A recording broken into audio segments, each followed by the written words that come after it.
कोई भी कभी भी कहीं भी खिसक सकता है, सरक सकता है। किसी का विश्वास ना कीजिए दोस्तों।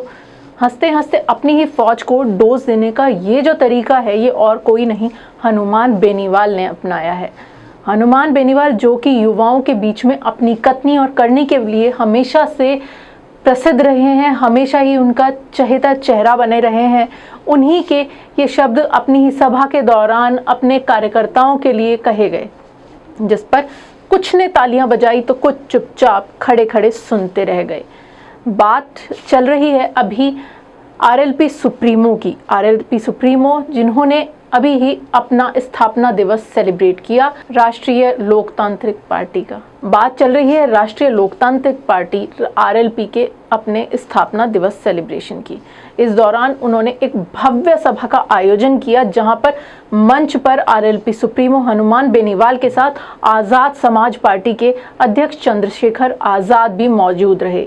इन दोनों ने ही एक दूसरे के ऊपर साफा पहनाकर एक दूसरे से भाईचारे का जो संबंध था वो सभा और जनता के बीच में दिखाया। इस दौरान आरएलपी सुप्रीमो ने लोगों से बातचीत के दौरान अपने ही जो कार्यकर्ता थे उनको नौसीखिए जैसे शब्द से संबोधित किया और लगातार ये भी कहा कि कोई भी कभी भी कहीं भी भाग सकता है, रफू चक्कर हो सकता है, तो किसी का विश्वास ना कीजिए। मेरे साथ में तो वैसे भी नौसिखियों की फौज खड़ी है, तो मैं किसी के ऊपर ज़्यादा विश्वास नहीं करता, लेकिन फिर भी ये मेरी मजबूरी है कि मुझे इन्हीं को साथ लेकर चलना है और इनके बुझे हुए चेहरों के साथ में ही मुझे काम करना है। ये शब्द थे उनके, जिस पर मंच पर बैठे कई सारे लोग जो मेरे साथ में आते हैं वो भी सिर्फ फ़ोटो खिंचवाने के लिए आते हैं, ये भी उन्होंने कहा। कोई किसी का सगा नहीं है, मेरी मजबूरी है कि मुझे इन लोगों को साथ लेकर चलना ही पड़ेगा।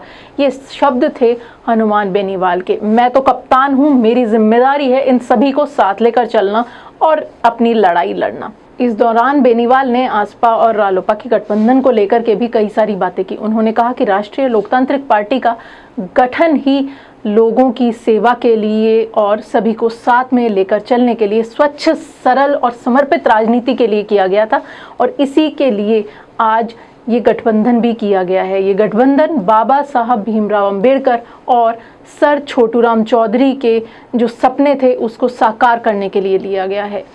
तो आगे भी हम बने रहेंगे आपके साथ ऐसी ही नई और ताज़ा जानकारियों के साथ में। बने रहिए मॉर्निंग न्यूज़ इंडिया के साथ और हमारे वीडियोज़ को यूं ही लाइक करते रहिए।